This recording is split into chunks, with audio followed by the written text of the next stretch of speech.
From Lyon Solent, where glamour is the exception to the rule, we go to London Airport, where there's always an abundance of it, and where even the typically English weather doesn't seem so depressing after a welcoming smile from air hostesses like lovely Margaret Sheffield.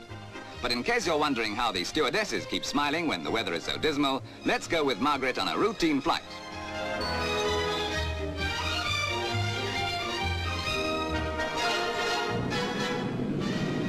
A rain-swept London one day, and the next, the sun-drenched islands of the West Indies with their incomparably lovely landscapes.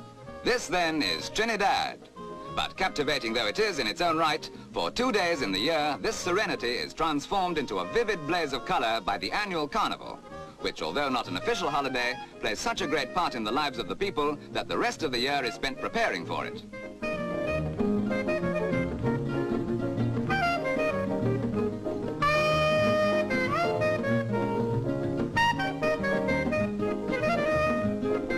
The people enter wholeheartedly into the spirit of the carnival, and the preparation is taken most seriously. Great secrecy being maintained, for example, over the wonderful costumes to be worn. The money for this, collected from individuals and paid into a common fund, sometimes represents several months' hard-earned wages. By the way, the marches and calypso accompaniment to the procession are provided by the rhythm of the now famous steel bands, specially made for the occasion.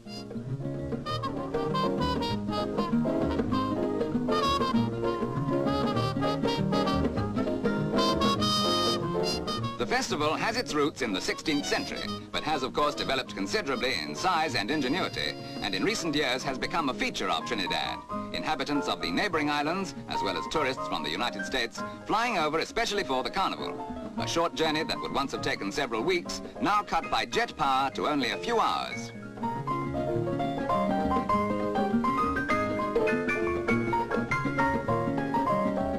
At the airport, Margaret meets her friend from another line, Betty Lou Fisher, and after a change out of uniform, they're off to the carnival.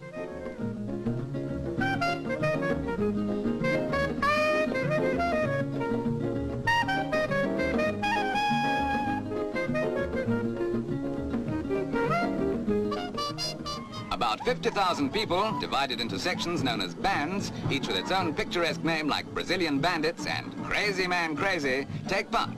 The bands vary in size from 1,500 people to ingenious individuals like Betty Lou and Margaret, although of course they haven't had time to prepare proper costumes.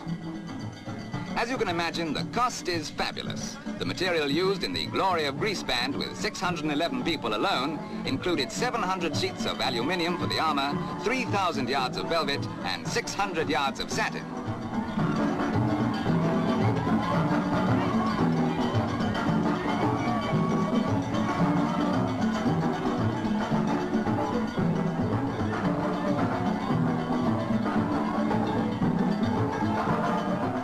Prizes are awarded for the most original and attractive outfits.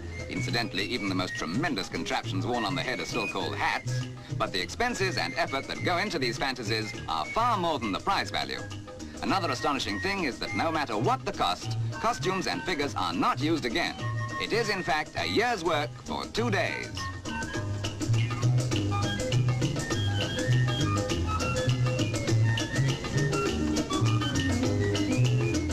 Every type of subject and theme, both real and imaginary, is depicted by the bands, each rivaling the next in originality, ingenuity, and color spectacle. While just as color conscious, the crowd dress as vividly as they can.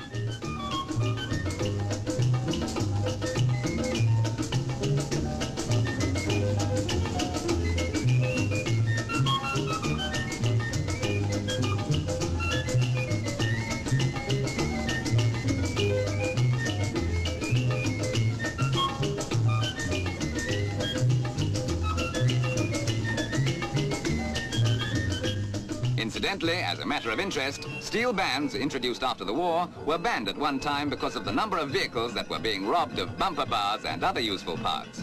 Fortunately, today they're not, and for mile after mile, the procession takes 4 hours to pass a given point, these happy people dance on to their intoxicating rhythm.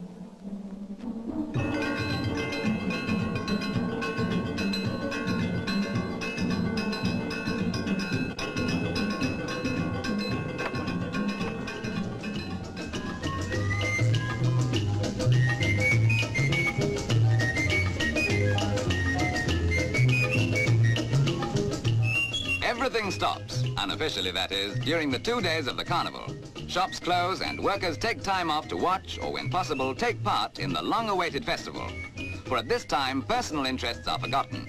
Everyone gives their all for the privilege of sharing this experience. Typical of the unquenchable spirit that makes the Trinidad Carnival an unforgettable occasion.